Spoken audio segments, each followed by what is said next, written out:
So let's say that you don't even have Logic Pro 10 installed on your system right now. If you don't know where to start, I will show you the step-by-step instructions on how to get Logic and install it the proper way. But before that, there are some requirements that you need to know about. First, you need to use a Mac computer that runs Mac OS 10.12, or at least 10.12, which is the version called Sierra, by the way. I always recommend you to use the latest operating system for Mac that is available to the public right now, as well as looking for the latest update of Logic, which, if it is available, you will find it in the update section of App Store. This way, we are making sure that we use the latest security measures that Apple works very hard for us, so we won't get into any troubles. Logic is compatible with the older Macs as well as the new ones. So if you have a MacBook Pro from, let's say, 2008 and it supports macOS 10.12 or later, then you will be good to go. Of course, Logic Pro 10 updates itself a lot nowadays, and therefore this information can get outdated anytime. I still recommend you to use the latest version of macOS and the latest version of Logic Pro 10 at any time. If you see that you can't download Logic from the App Store, then you either need to upgrade your macOS or your computer is too old for running the latest macOS and therefore will not run Logic Pro 10 at this time. You can check what macOS your computer is running on if you go to the Apple icon right here. Then about this Mac, and this dialog box here is popping up. And as you can see, I'm running the latest version of now, which is version 10.13.3, and it's called macOS High Sierra. So my computer is good to go. As you can see, it's from late 2013, so this course is recorded in 2018, so my computer is already, 4, 5, 6, 7, 8, 5 years old. So I think you can use a computer from around 2008 or later for the latest version of Logic Pro 10 that is available right now. You also need to make sure that your processor is 64-bit and not 32-bit. If you have a Mac that is an Intel Core Solo or Intel Core Duo, and these processors are very old now, then your computer will most definitely not run Logic. If you have all other processors, including Intel Core 2 Duo, which also is very old, then you will be good to go. You actually don't have to worry about this if your Mac is from around 2010 or later. So just to be clear here, to purchase Logic Pro 10, the only thing we need to do is to go to the App Store and buy it with a credit card. We don't have to purchase any physical product, so we don't have to go to the Apple Store or any other store to purchase a Logic Pro 10 box or a CD or something like that. And by the way, there's no Apple software with physical discs available anymore. Mac does not even have optical CD or DVD drives anymore. And let's be honest here, purchasing software directly from the App Store is a lot more convenient. So how do we purchase Logic from the App Store? Let's search for the App Store by pressing Command and Spacebar. This is my best method for opening up any apps on my Mac. You may go to the application menu or somewhere else, but I love to use the Spotlight search. And you open it up and close it by Command Spacebar. So let's write in App Store, pressing Enter to open it up. So as you can see, here we have all of the recommended apps right now from the App Store. So let's go to this little search box here and write in Logic Pro and press Enter. There we have it. The first result here is Logic Pro 10.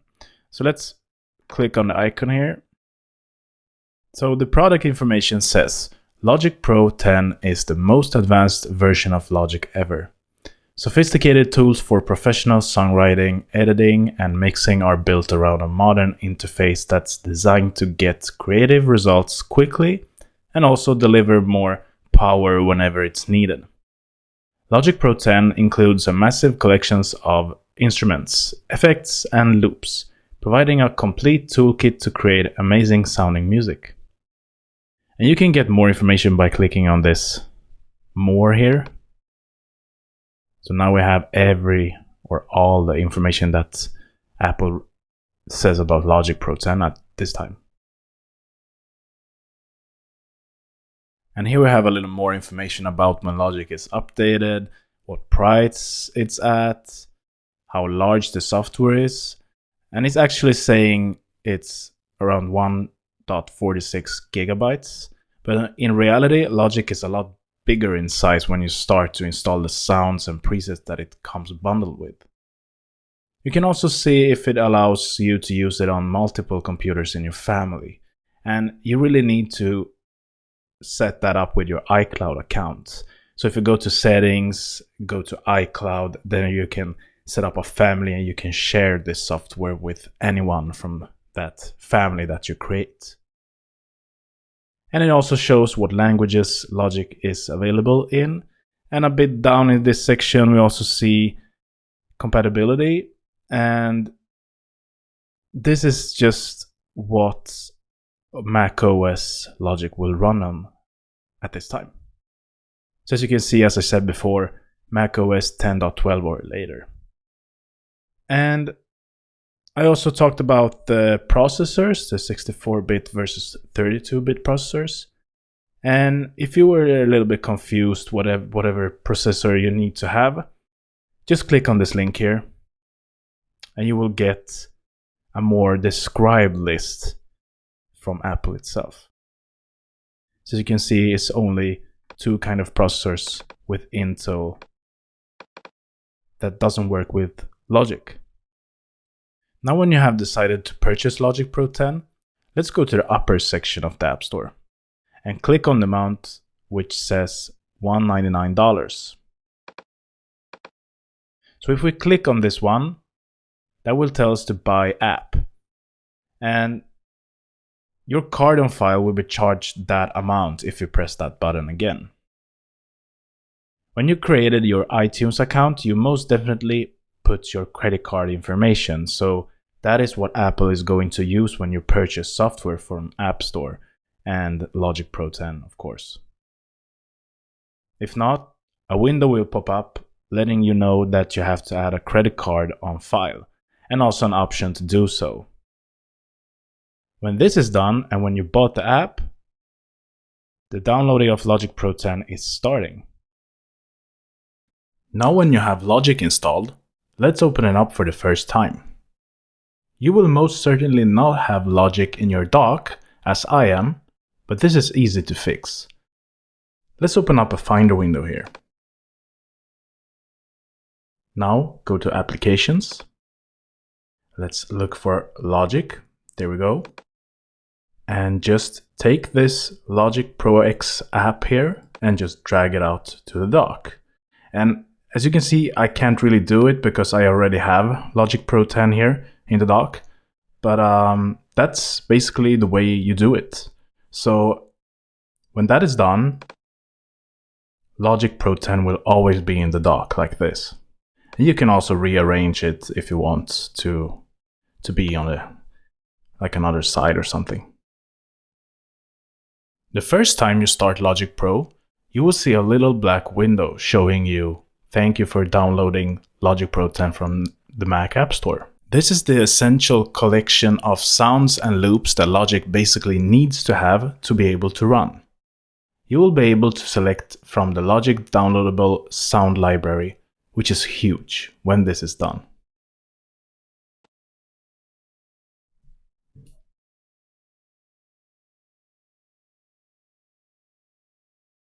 This is the window that you will be presented with every time you start Logic. We're closing it for now. Let's take a look at the additional content first of all. So let's navigate to Logic Pro 10, Sound Library, and open Sound Library Manager. From here we can see all of the sounds that Apple currently has to offer, for free and royalty free as well. So you can use all of these sounds in your coming productions and not having to worry about licensing matters. As you can see, I have everything installed here. So I can select all uninstalled. This is grayed out here. You can browse around here to see what sounds that are available, and you can select them one by one by just selecting them like this, or even choosing, let's say that you just want voice from this world package here for some reason, or you can just select them all, or as I said before, select all uninstalled will install and will download and install the whole sound library that Logic comes with. When you select the sounds you want, click install. This will take you to a download window and you can still use Logic even though it's downloading the content. Now let's go back to the main window that you see when you start Logic, which is the project chooser. So you can always go to File and New, and you will have the project chooser coming up like this. The project chooser will give you ability to choose different projects depending on different music genres and types of productions or scenarios. Let's say that we want to create an electronic music track. We can select the electronic one here, and it says a solid blend of drum kits and pulsating synths. This means that Logic will give you a project with software synths in them, with presets that should sound what represents electronic music, as well as drum banks that are suited for this kind of music. You will see the same thing for hip-hop, a gritty mix of drum kits and analog synths. So this is basically pre-packed sounds that Logic thinks that represent the hip-hop genre. The songwriter will be a little bit different since it's not pre-made sounds, but rather tracks that are suited for different occasions. Such as a vocal track, which will give you some plugins on that track that Apple feels like are great for a vocal track. Same goes with bass, guitar, and they will add amps to make them sound more realistic when you record the tracks. There is even a built-in drummer track which will generate. The next ones are orchestral, which says a complete set of orchestral instruments arranged for scoring and notation.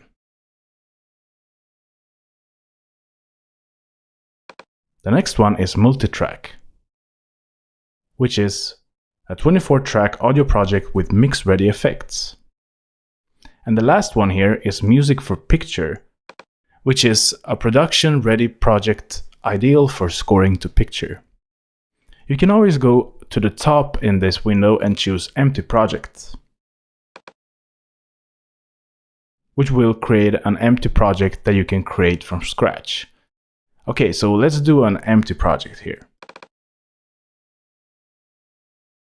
First, you will be presented with this window showing what kind of track you want to add.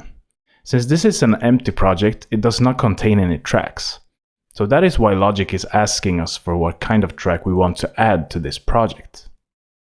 You can choose between software instruments, which is basically MIDI, so it says plug in a USB MIDI keyboard to play and record using a wide variety of instruments like piano, organ, and synths. So this means that software instruments is basically just plugins or a synth or something that generates sounds. So you can actually control these plugins or whatever synth you have on your software instrument with a USB MIDI keyboard. Then we have an audio track. So we have two kind of audio tracks here. The first one is with a microphone here. So it says record using a microphone or line input, or drag and drop audio files. So this is great if you're using audio or just recording stuff with your microphone, basically. Then we have the other one with the guitar here. And this says connect a guitar or bass to your Mac to play and record through virtual amps and pedal effects. So this is if you have some instruments like let's say a guitar, and you want to record this guitar through different virtual amps to have it more sounding more realistic. And we have a drummer track, and it says add a drummer that automatically plays along with your song. These are the 3 main tracks that you can choose between. For now, I'm going to choose an audio track and the one with a microphone. This is the one to record using a microphone or just by using audio samples. As you can see here, we also have input and output. So you can choose whatever input you want to have already from beginning. So let's say that we have a microphone in input 1. Then just choose input 1. Otherwise, you can choose no input if you just want to use audio. So if you want to import audio samples, for instance, just put no input here. But my sound card has 2 inputs, 2 line inputs, so you can either choose input 1 or input 2 or the both. And I'm not going to record anything from my microphone here, I just want to work with audio samples, so I'm going to choose no input here. You can also set load default patch.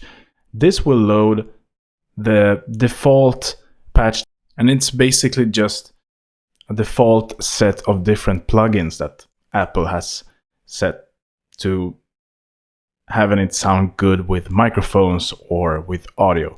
I usually don't use this very much because I think that I could put different plugins depending on what kind of sound I want to work with. So let's say I want to work with vocals, then I have a different set of vocal plugins that I use. And if I want to work with just pure audio samples, then depending on what kind of audio samples I want to use, I use different kind of sets of plugins. But we're gonna go through the different plugins and that whole world with plugins. Then you also have open library here. So if you check this one, this will going to open up the library on this side. And the library is just a library with a lot of different pre-made sounds or different pre-made synth presets. I'm gonna go over the library as well. Then I have the output here. So output 1 and 2 is basically just my sound card output. You can also set if you just wanted to output on either channel 1 or 2. And you can set it to no output if you don't want the signal to go out in the sound card at all. Yeah, and here these 2 are kind of self-explanatory here. I want to hear my instrument as I play and record and prepare new audio tracks for immediate recording. I'm going to uncheck everything, do no input and output 1 plus 2. I want 1 track here and I'm going to create that. So now we're here.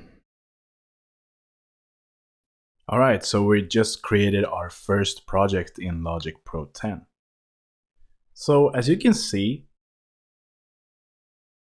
this kind of design here with, I don't know, it looks like some wood kind of design here. This is not actually Logic like it should be, or in Logic they call it advanced tools. Right now we're using it in some kind of simple way, and I would say this looks more like GarageBand to me. So to actually activate Logic or Logic Pro 10 Advanced Tools, you have to go to Logic Pro 10, Preferences, and Advanced Tools. So here we can activate the Show Advanced Tools here. And as it says, enables advanced features, including project alternatives and backups, beat mapping, expanded mixing and automation capabilities, additional editors and browsers, and more. Additional options become available and can be individually enabled. So, I mean, I don't see a reason why we shouldn't use this. So I'm just going to enable this, and as you can see, the wooden kind of design here disappeared, and now we have Logic Pro 10. So as you can see, additional options. This says audio enables destructive audio editing and advanced configuration options for audio editing experts. I think this is necessary to have on. Surround enables all features for surround audio productions and requires a surround speaker setup for monitoring. And this one I really don't use, but maybe you do, so feel free. Then we have MIDI, allows signal flow control and real-time processing of MIDI inputs and output streams in the environment. Yeah, just I still don't see a reason why you shouldn't take this one. Control surfaces allows experts to create new and edit any functional detail of existing control surface systems. Score enables the full feature set of the score window for notation experts. And also then we have advanced editing, enables advanced editing functionality, including aliases, track reassignments, historic tuning scales, and a tempo interpreter. I mean, maybe I don't use everything here, I'm gonna be honest, but I still don't see why this shouldn't be enabled. So let's just choose enable all here. There we go. And yes, of course, if you have too many options enabled here, that can hit your CPU sometimes if you're working with huge projects. So let's say that you won't work with surround, like nothing at all, then just untick this box here.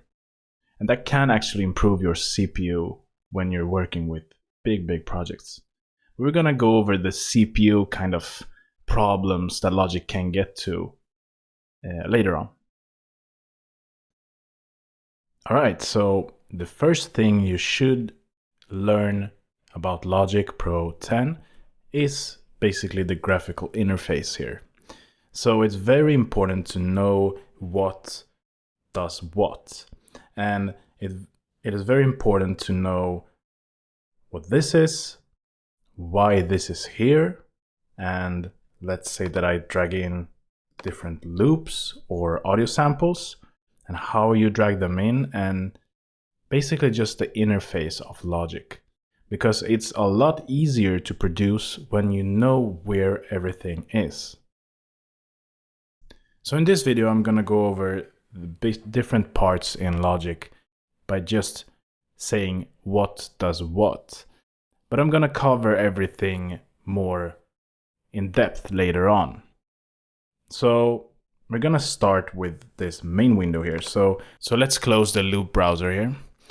And now, as you can see, this is our main window, and we have one track imported here to Logic. So first of all, as you can see, there are a lot of screen space that we may take off here, because we have the Mac menu bar here, and we really don't need it when we work with music. We also have the dock here in the downside of our screen, and we can basically hide everything if you want to. The easiest thing to do is to just go to full screen mode, which you can do with the green button here. If we press it here, this will make Logic to go full screen. So as you can see, we don't have any distractions anymore. We just work in Logic, nothing else. And this also gives us more screen estate. So we use, let's say that you have a MacBook. Let's say you have a 12-inch MacBook. This does not give you any huge screen estate, or screen size. So it's really useful to use Logic in full screen mode. All right, so first of all, we have the control bar. So the control bar is the upper side of Logic here. And you can find different buttons here in the control bar that will control the whole project. So we have the transport bar here, as you can see. You can either rewind, or you can play, record, or loop. And by loop, I mean cycle. This is the cycle tool here, but we're gonna go over that later on. We also have a master volume control here. So you can control the whole volume of the master here. So you don't really have to go to the mixer to do that. Then we have the LCD screen right here. And you can basically customize this LCD screen. Let's say that we have it on Beats and Project like it is on a default setting. Then we can see where positioned in the project here. As you can see that. And it also defines our tempo. We can choose tempo here, or we can even choose whatever root note we want to work with, as well as different time signatures here. You can also choose different LCD screens, like only showing where we are, like that, and just the time basically, like that. And you can also choose custom, which will give you a lot of different options here. I'm gonna give you a quick tip here. In LCD screen, if you want to see your CPU or hard drive workload, like let's say that we open up a huge project with lots of different sounds and plugins, you may want to double click on this CPU HD here. And this will give you a window. So I can actually track how my CPU is working and how my hard drive is working as well. And this gives me a very great overview of my computer's workload. All right, so this is the tracks area here. And this is basically the space where you arrange your track, and as well as import different sounds. You also see an overview of your different regions. So a region is just a placeholder here where you can have different MIDI data like that. This is a region, so I can copy that and as well as just moving it. Okay, so let's create 3 different kind of sounds here in Logic. So right now we have an audio track that we created before. And I also added a MIDI track, but I can show you how to do that. If you click the plus button here, you will get this window now. So as you can see, it looks a bit different than I did before. And this is because we enable our advanced tools. So you can use the software instruments. It's just basically exactly the same, but it looks more cleaner, I think. So software instruments, you can add it like that. And I'm gonna add a drummer because we already have an audio track, we have a software instrument track, and I'm gonna add a drummer track as well. So let's get rid of that for now. And I'm gonna add an Apple loop. So this is the Apple loop browser. Let's just take whatever sound I can find here. All right. So as you can see, there are different colors here. So this blue color will actually show you audio files. So if I double click here, I'm gonna go to the file editor or the track editor. This is 2 different audio editors, but we're gonna cover that later on. If I double click on a software instrument track and on this region here, because as you know, all of these blocks are regions and these are the tracks. So if I double click on a software instrument region, that will give us the MIDI data of that region. If I go to the drummer, that will give us the drummer interface. Now let's take a look at the inspector. And you can also show or hide the inspector by pressing I, like this. So let's access the inspector here. So in the inspector, you can edit different parameters in the region. So let's say that I'm going to this region. I can edit this region's settings here. I can also go to more to show more here. And we can also edit the track's different parameters. So as you can see, if I go here, I will have this track and that track's parameters here. You can also show or hide this by just pressing the little button here. We also have the channel strip here for the selected track. So if I using this track, I have this track's channel strip here. And you're also always going to have the stereo out on the right side here. So the stereo out is going to be my master channel. And you can actually choose whatever track you want to show up here by going to the stereo out. This will show you what output you want to have on this particular track. So let's say that I want this track to go straight to my speakers on my sound card. Then I am going to use the stereo out here. Then I can modify everything that goes out to the speakers, because this channel strip is going through all of these settings in this direction here. It goes, processes it here, then it goes to this here. So in this part, you can choose stereo output or you can choose a different bus. So you can actually create just one more track that this could be routed through. And after the bus, that could be routed to a different bus or just to stereo out. So you can basically make a lot of different channel strips. But we're gonna choose stereo out for now. And this track is going to go straight out to the stereo out, which is going to our speakers. Now let's take a look at the library here. So I'm going to close the inspector just to save up some space here on our screen. You can also use the shortcut Y to show and hide the library, like this. So the library is basically available patches for the currently selected track. So when we open up the library, we have different kind of sounds depending on what track we have here. So right now we have a piano, so it's going to show us vintage electric piano here. But we can as well go and create a guitar sound. Let's say we want acoustic guitar like that.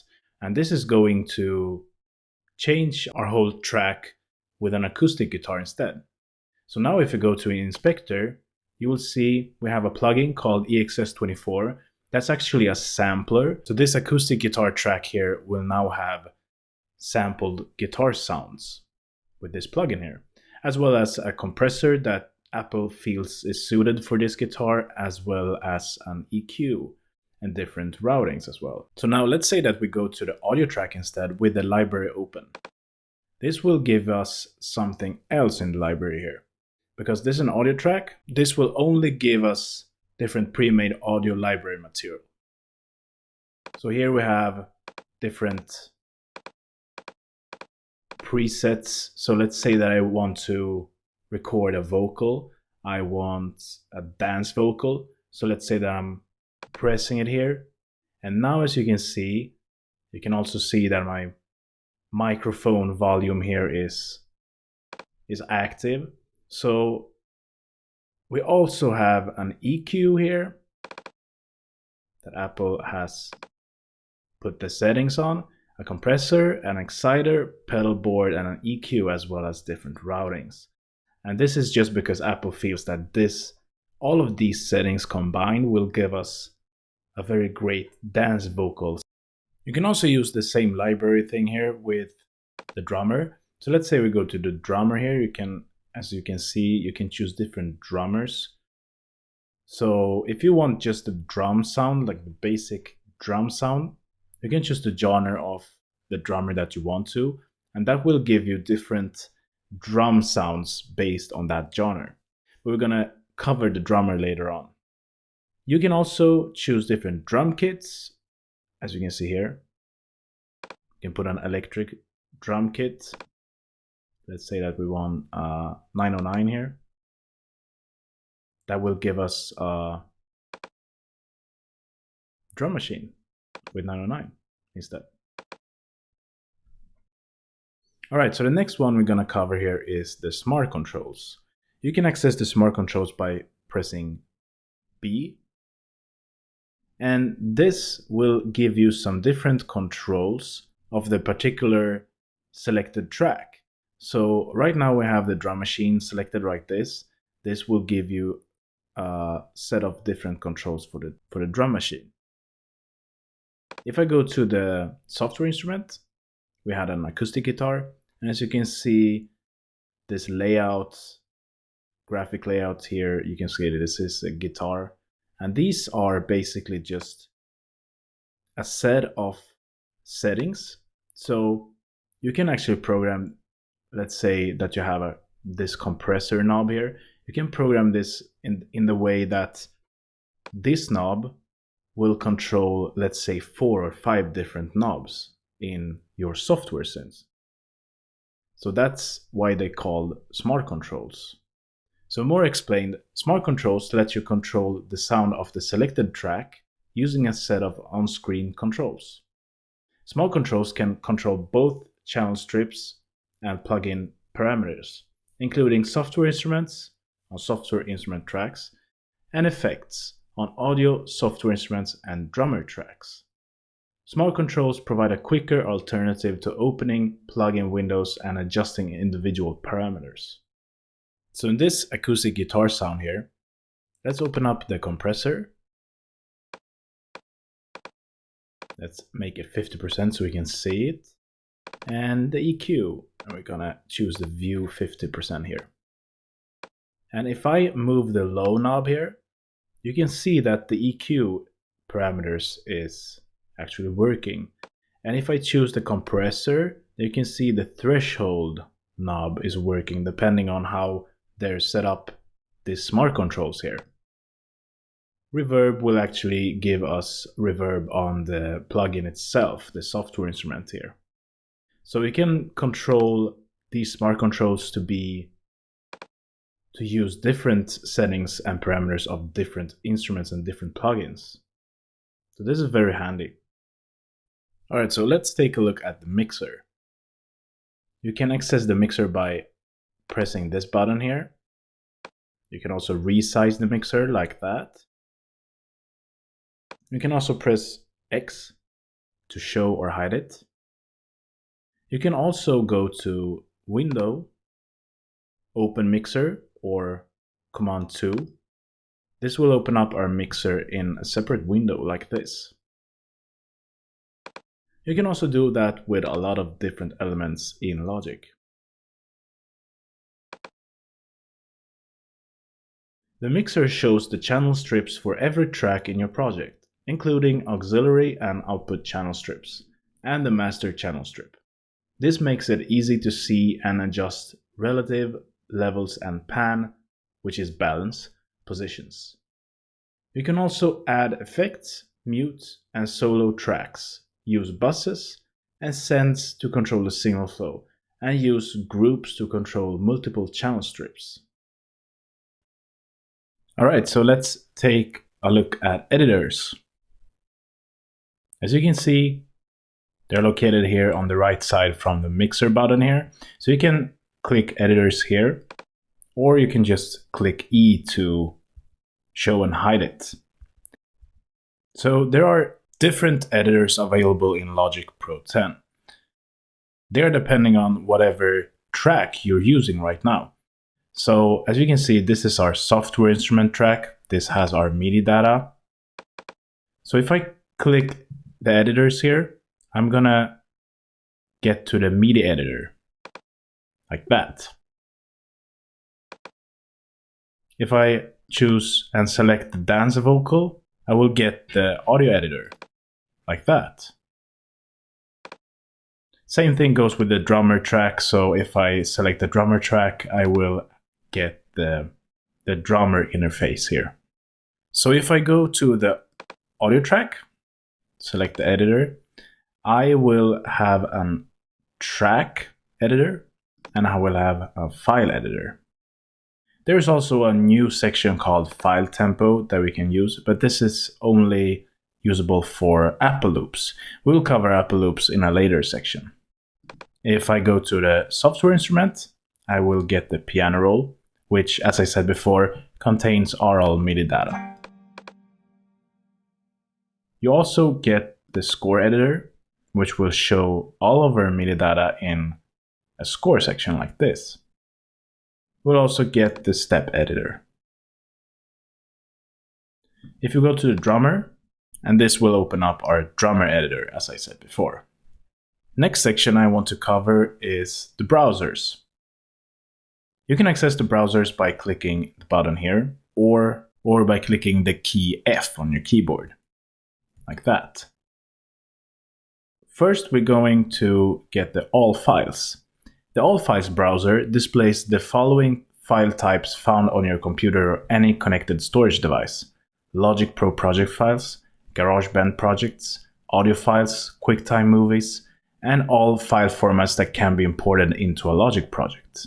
And this would just give us access to all of that files that we can import to Logic.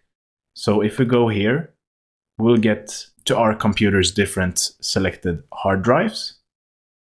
So if we have a server connected, let's say we have a server connected to our computer, that will show up here too. We have an external hard drive, so that's showing up as well, and our internal hard drive.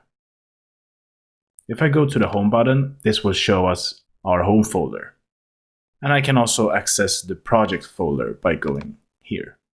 A very new feature that is added to Logic is to have your own favorite destinations.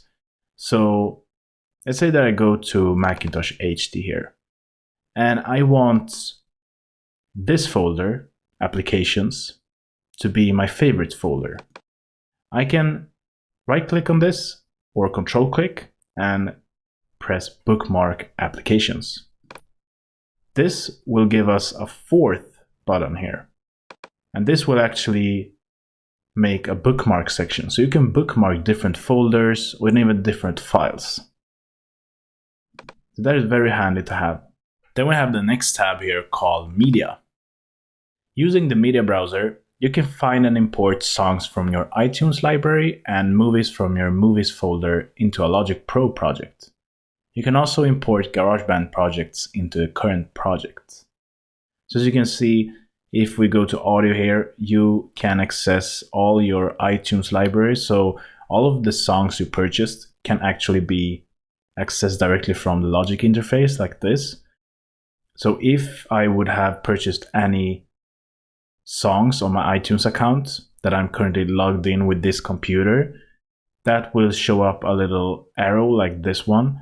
And then I could expand that, and that will show me my songs. Then I also have Logic here, so I can go here and choose projects. And if I choose the project, I only have one project on this computer, which is actually this project that I'm working on right now.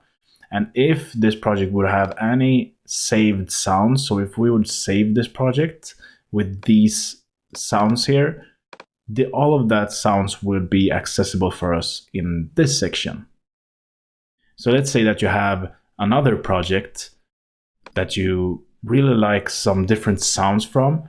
You can just import them from this interface. So you can access the other project by going to here and find the favorite sounds that you want and just drag them to this project. And then we have the third tab here called Project. The project audio browser shows the audio files used in the project and displays an overview of the regions derived from each audio file. You can add, edit, delete, and rename audio files and regions in the project audio browser. So this will show us all of the sounds or audio samples that we have in our project right now. So I have two different regions. This is actually one and the same audio file, but just copied to two different regions. And that is what it's showing us here. So it's just one audio file, and it's two regions. So if I click on them, that will show us what region it's selected right now. This can also give you a very great overview of what samples you have here. If you want a really quick tip here, if we would have a lot of different samples, which eventually will happen to you too if you work with big projects, Let's say that we have 200 samples here. A lot of times you just throw in samples and maybe you just switch them off, you delete them from the main window here, from the arrangement, and you think that that audio file is gone. But it isn't.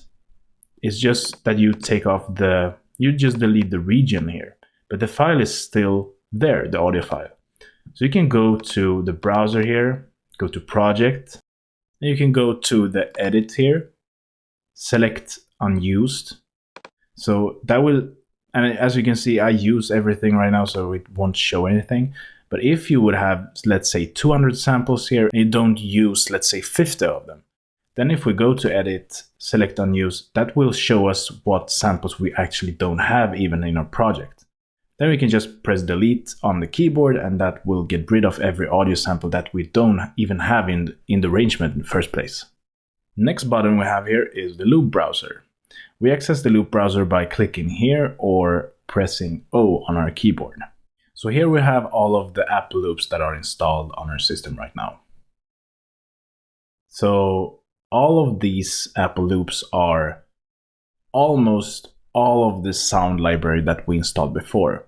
So you remember the sound library that we downloaded, the huge one, the 50 gigabyte one. A huge portion of that sound library and that file size is the Apple loops. You can sort the Apple loops by genres like that. So let's say that I want electro house. I can also sort them by instrument. So let's say that I only want electro house drums. Now I have only electro house drums selected. So I can just click one here, and that will play us the Apple loop. The loop browser makes it easy to find Apple loops and add them to your project.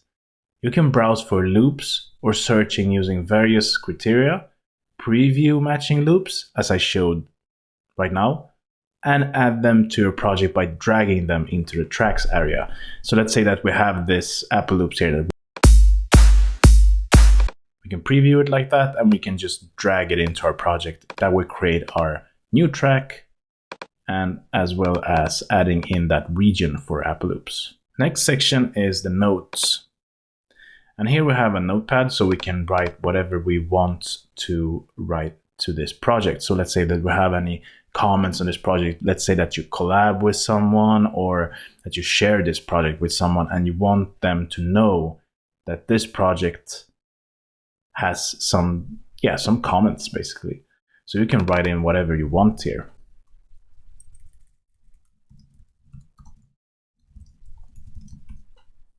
Then I can also put comments on different tracks. So let's say that I don't like a part of this drummer track and I want my collab friend to know that this drummer track is not really good at, let's say, bar 4. So I can go and comment that on this track.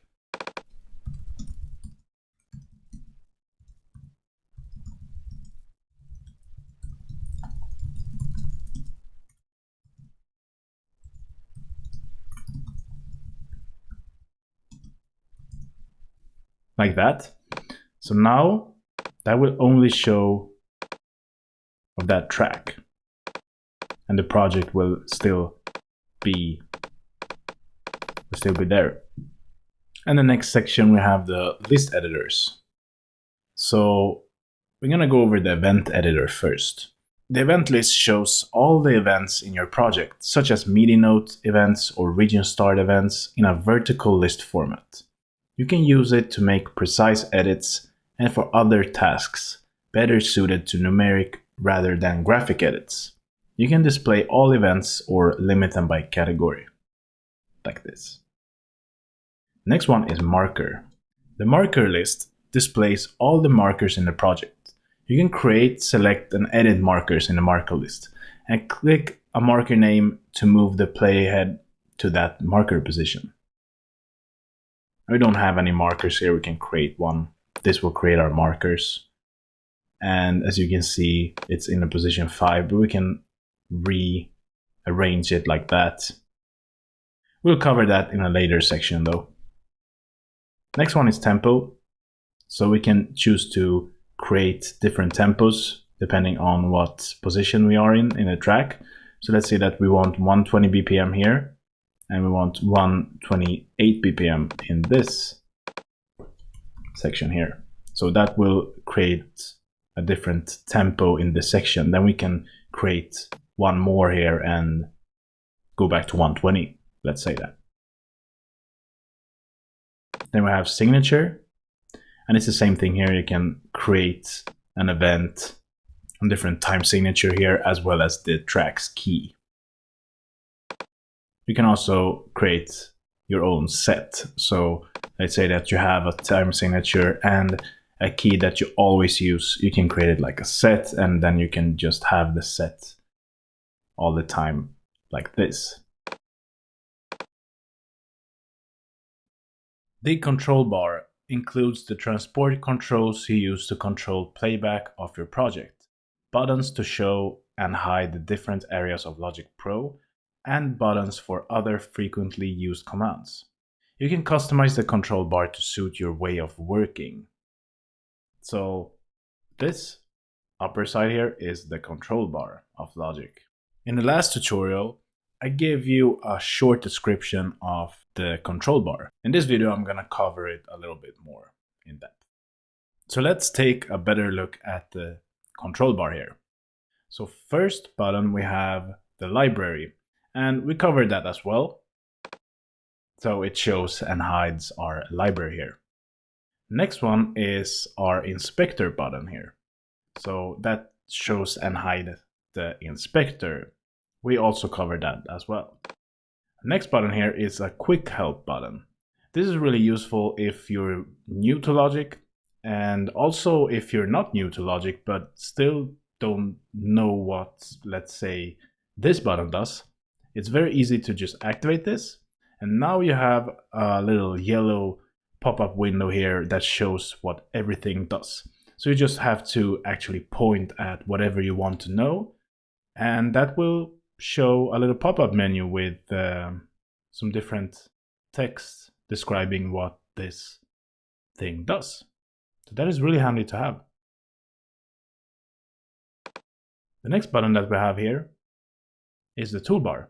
So we can hide and expand this toolbar here. So the toolbar does give us different kind of options here.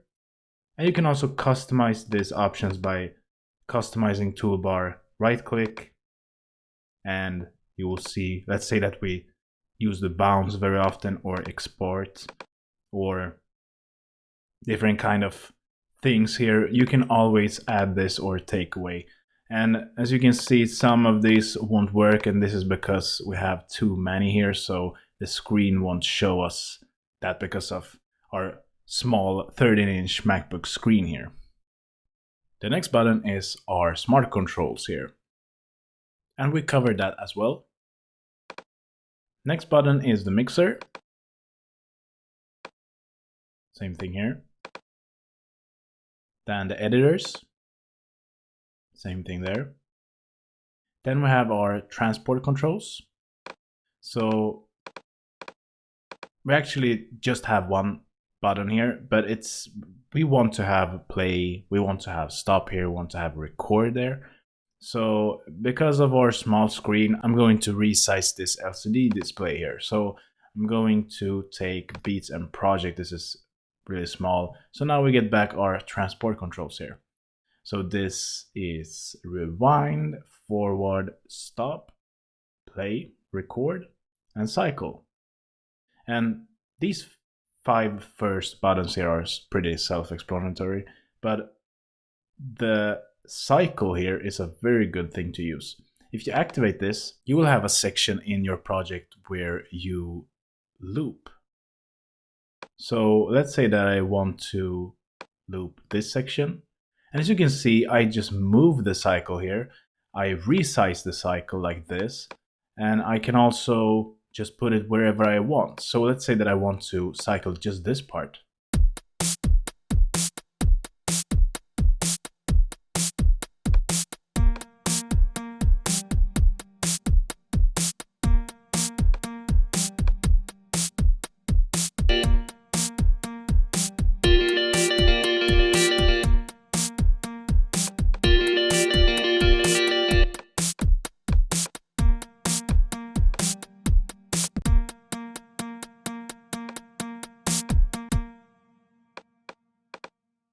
And I just click to hide it and click to enable it. But I can also click here to enable or disable it. If we go back a step to the quick help button again, as you can see, if we have this activated, let's say that we want to know what the toolbar is, or let's say the bounce regions button here. As you can see, we have a short description of what that does, but you can also press that key command that Logic presents to you. It may depend on whatever keyboard you have or whatever country you are in. So I'm gonna press Shift, Command, and plus, and that will give us the quick help window here with bounce region in place and a more explained guide and tutorial of how to and when to use this bounce region in place. So that is good to know as well. We're gonna disable this quick help button for now.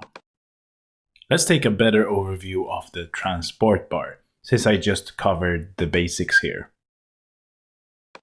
I'm going to show you what the rewind and the forward button does. So if you click rewind, that will jump one bar at a time. And since we are cycled here, I'm going to demonstrate it in a bigger cycle like this. Same thing goes with forward. If we click and hold, this will make it forward or rewind by 8 bars. This is called fast forward or fast rewind.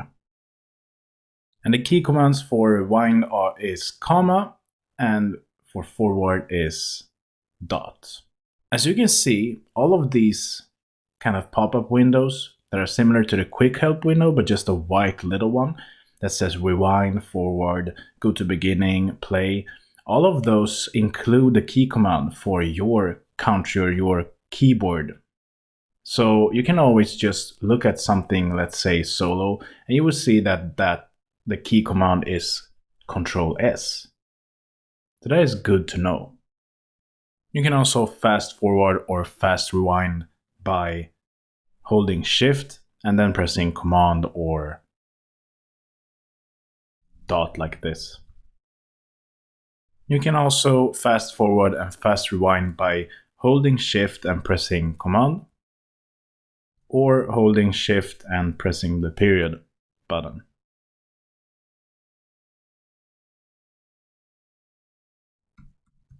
The period key actually on my keyboard. The next button we have here is the stop button. And to stop, we have to play. So let's play this project.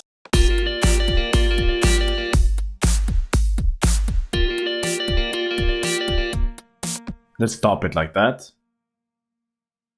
And as you can see, this stop button changed to go to beginning, which is set to key 0. Play is always going to be space bar. So go to beginning is, to set the playhead to the beginning of the project or the cycle. So if I'm playing,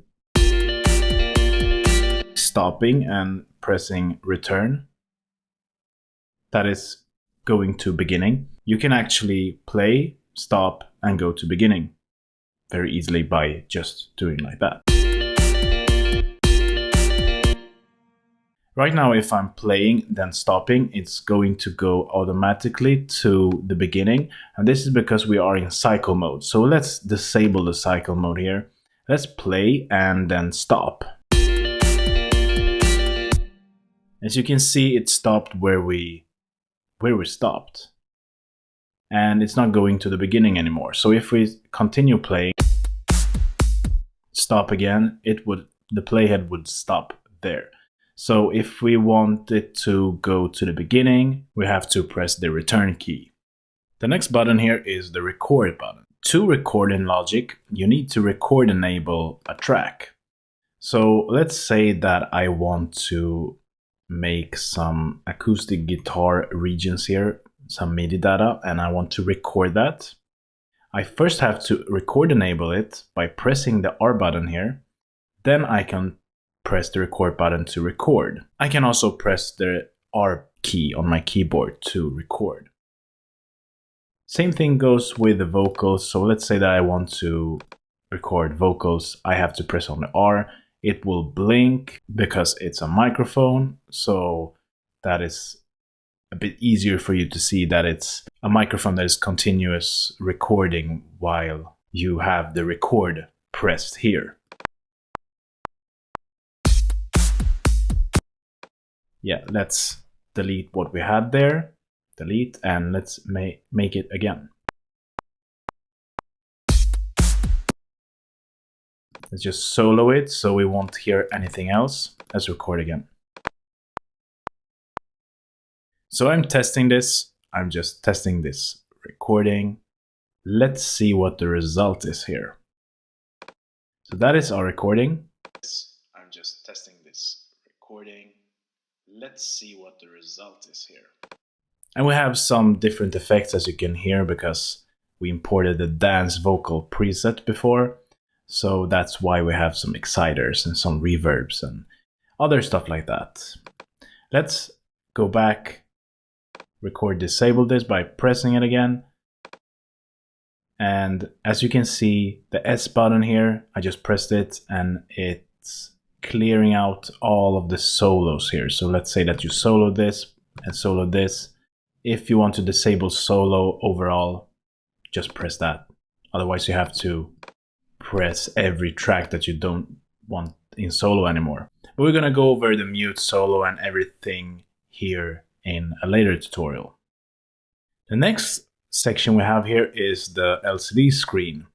And as I covered before, this LCD screen, you can change position, you can change the tempo, you can change key signature and other stuff.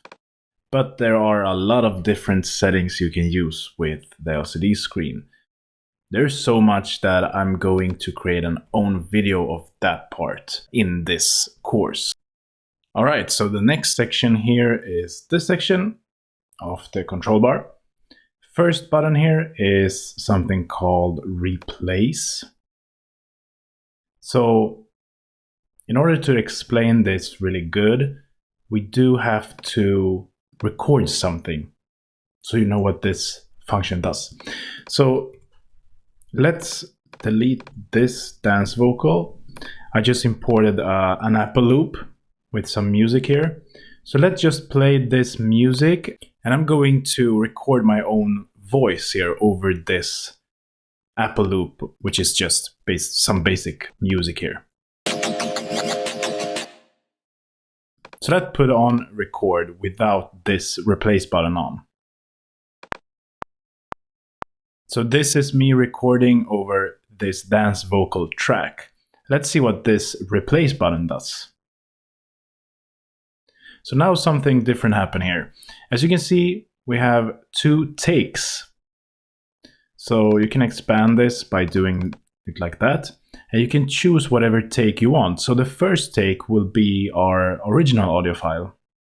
So if we click this, then this audio file will play instead.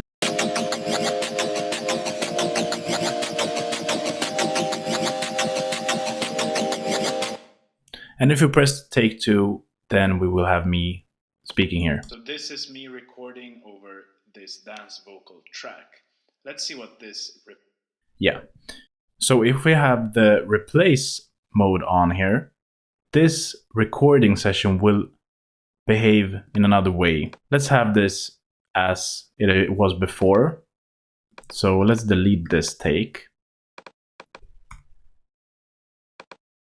Like that. And let's put on replace and record again. So now I'm recording one more time on this dance vocal track. Let's see what happens this time. As you can see, the take before, or the original audio sample, is now gone. So now I have just one take, and that was me talking again. So now I'm recording one more time on this dance vocal track. So what replace does, it just replaces audio or whatever you're recording on that track. So you don't really want to have this enabled if you're doing a lot of different recordings with microphones and other stuff like that, because if you do, you would lose your other takes. So there are some different scenarios where you will want to use this replace mode, but just know what this does here. So let's take that off for now.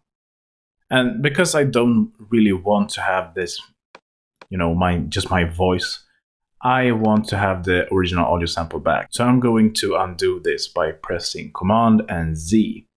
So I'm just going to step backwards. And there you go. There was our original audio file. Next one here is the tuner. If we click on it, it will bring up the tuner here. So now, as you can see, we are on the dance vocal track here. So now it tries to actually see what note my voice is in. And yeah, I think it will be pretty hard to know exactly the note my voice is in right now.